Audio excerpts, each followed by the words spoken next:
And listen, if I ask Mike Gallagher, what's your favorite musical? You got so many in your head. What would it be? What would it be? That's one of them. Okay, Oliver is one of the it's mine. joyful. It is always mine. And the film version comes out in 1968 with a great. I mean, I know of Andrew Lloyd Webber, Tim Rice. Who are the great musicians? Stephen Sondheim.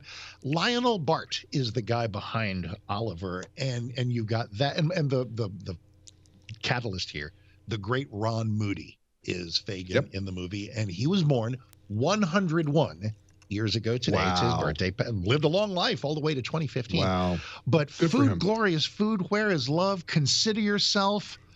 I'm more of a Mr. Bumble than I am Fagin. I played Bumble as well. I played Bumble in Dallas. Well, that was one of my first big roles at Lyric Stage in Dallas.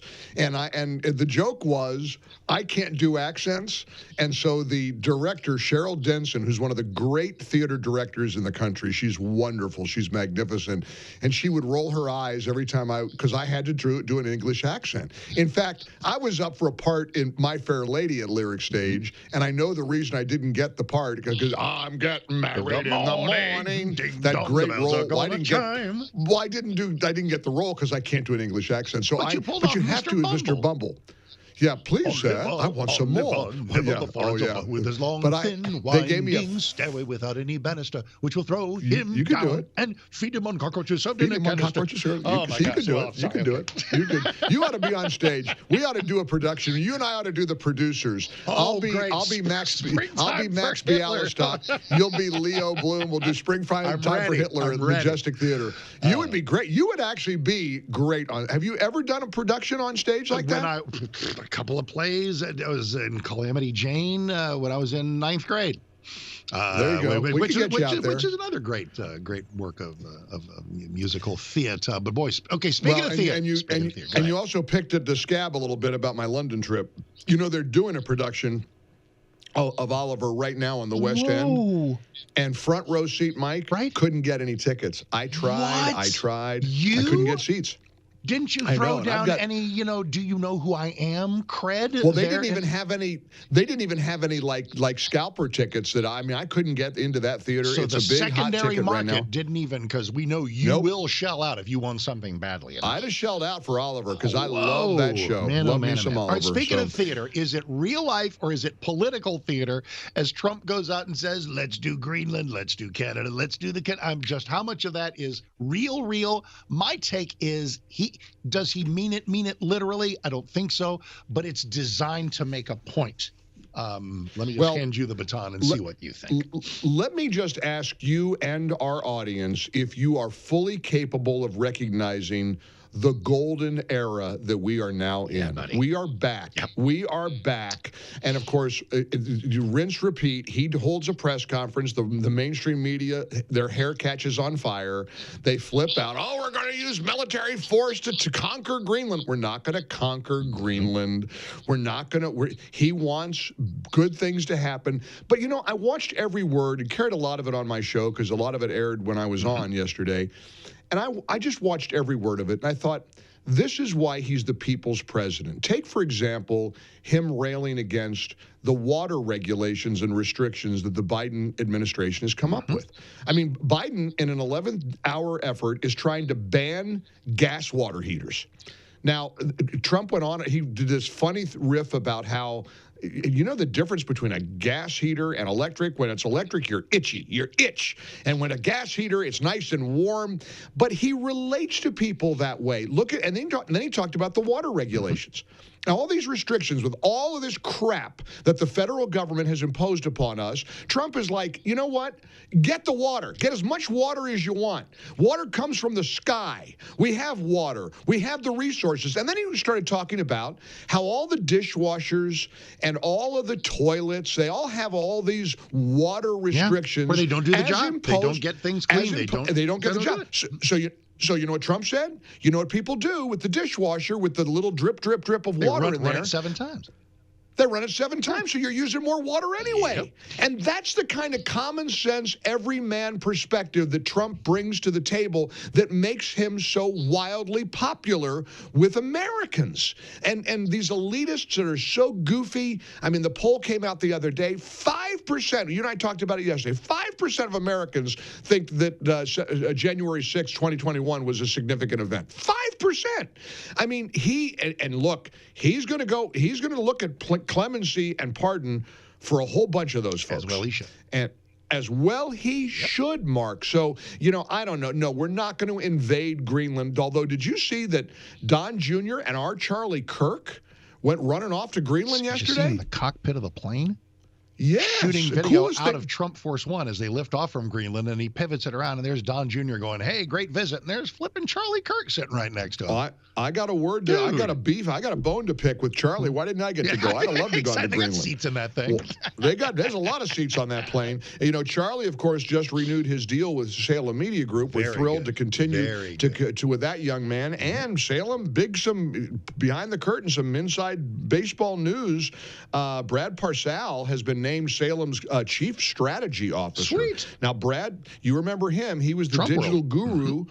For Trump World, big in Trump World. He's also big. He was big with Kylie Jenner launching her big billion-dollar beauty line.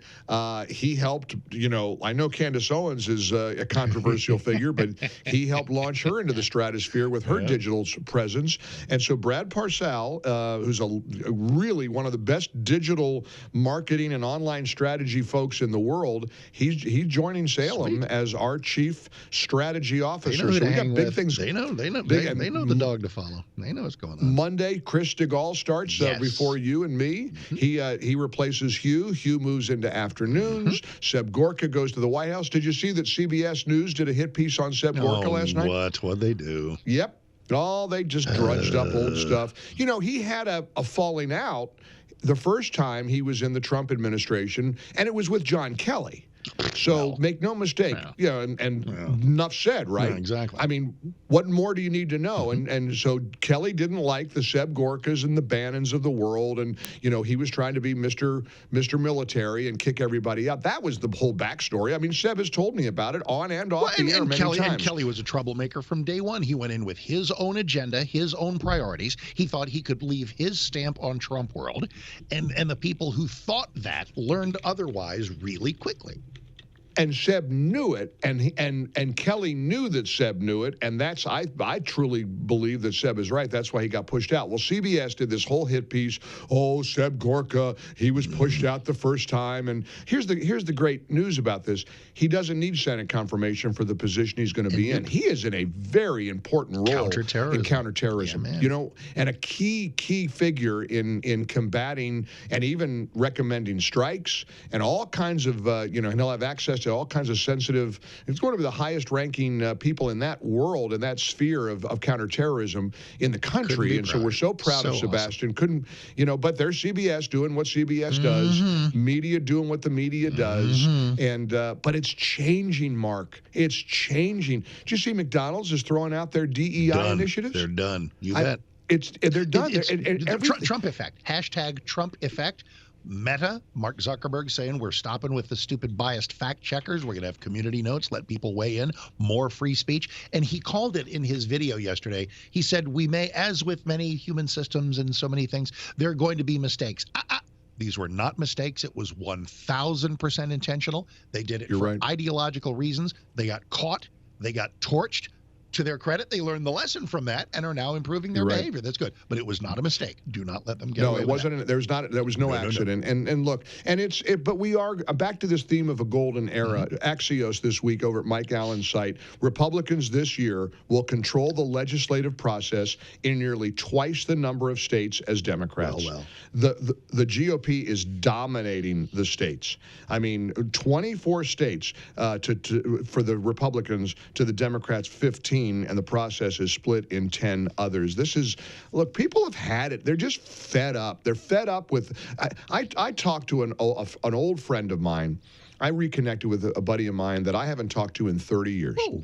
And it's so strange to talk to somebody 30 years later. What you been up to? How's the last 3 decades worked out for you? And we were kids. In fact, even 30 years ago, only when we were really teenagers, and he and his wife had to get the phone call that their precious son was in a horrific accident.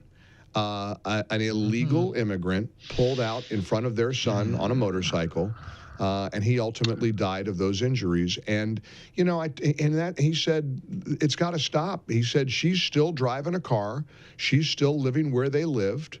And I mean, do you know that 159 Democrats this week voted against deporting illegals who commit crimes? Now think about, let that sink in. Now the good news is, I think it was 43 or 49 Democrats voted with the Republicans. Fetterman, I think, was on Special Report with Brett Baer last night, or one of those Fox shows, and said, listen, this is why we lose. This is when we can't get on the right side of common sense stuff like this. This is how we lose. Fetterman will be a Republican by 4th of July. I'm only kidding. Now, you're not kidding. I know. I'm not. No, I don't think you're far from that. But 100, and let the world know, and I'm going to be bellowing it today, 149 Democrats voted against the Laken Riley Act. 149 Democrats think it's a bad idea to deport illegals who commit crimes in this country against American citizens. Now, what? And then I started going down the rabbit hole last night because I'm watching this Southern California situation. The 4th wildfire has now flared up. People are, losing their homes left and right. It's horrific. We're going to try to help today on the Mike Gallagher Show with Food for the Poor. We hope to put something together in time because there's a lot of middle class and lower income people who are impacted by this. It's not just Malibu. That's way beyond that. But so anyway, I'm trying to watch all of that, and I'm covering that, and I go down the rabbit hole about what's their argument. What does a Democrat say in objecting? Do you know what the argument is? If to go to root causes, the term of the decade, is that they don't want to do anything to impede the arrival of people from south of the border illegally, because even the occasional violent criminal is rehabilitatable and absorbable into the American fabric and legalizable and naturalizable, and then a reliable Democrat voter for the rest of his or her life. Now that's Mark Davis, the conservative talk show legend, answer. What's their answer? Give me their bust. That exercise. What would they say? Well, okay. Because that's what I was looking for last night. I thought it's going to be BS, but it would essentially be, we believe in redemption. It would be overly broad. It would be weaponized. Evil racist conservatives would overgeneralize. There'd be people unfairly ejected in this nucleus of a good idea. It would be atomized out and would adversely affect and would disproportionately affect blah, blah, blah. So that would be their thought. You're close. You're right. You're right. And in fact, you're close. The one big thing that I saw the pushback was the legislation would take teenage shoplifters and who are illegals, or of course they call them, and deport them. And that would be horrible to have a teenage shoplifter deported. That's their big argument. That's why they voted against it. Hey, I got a newsflash for you. If you're a teenager and you're an illegal and you shouldn't be in this country, don't shoplift. I was going to say thank you. I don't get misty about teenage. Speaking of no great loss and good riddance, amid all this weird Canada stuff about, maybe we like annexing Canada, make Canada the 51st state, which we're not going to do.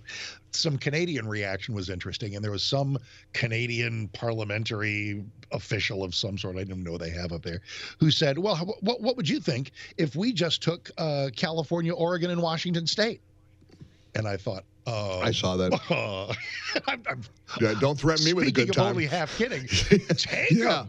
Take them. Yeah, go ahead. With our blessing. We'd have Republican presidents as far as the eye can see. Because the flip side of that coin, because I know you were paying attention, it was right, I guess it was right after you were on the air, the day before yesterday, where Kamala Harris had to. Do you join a lot of people in saying, look, she's wrong on every issue, terrible candidate, mean woman, vicious, etc.? I have very little good to say about her.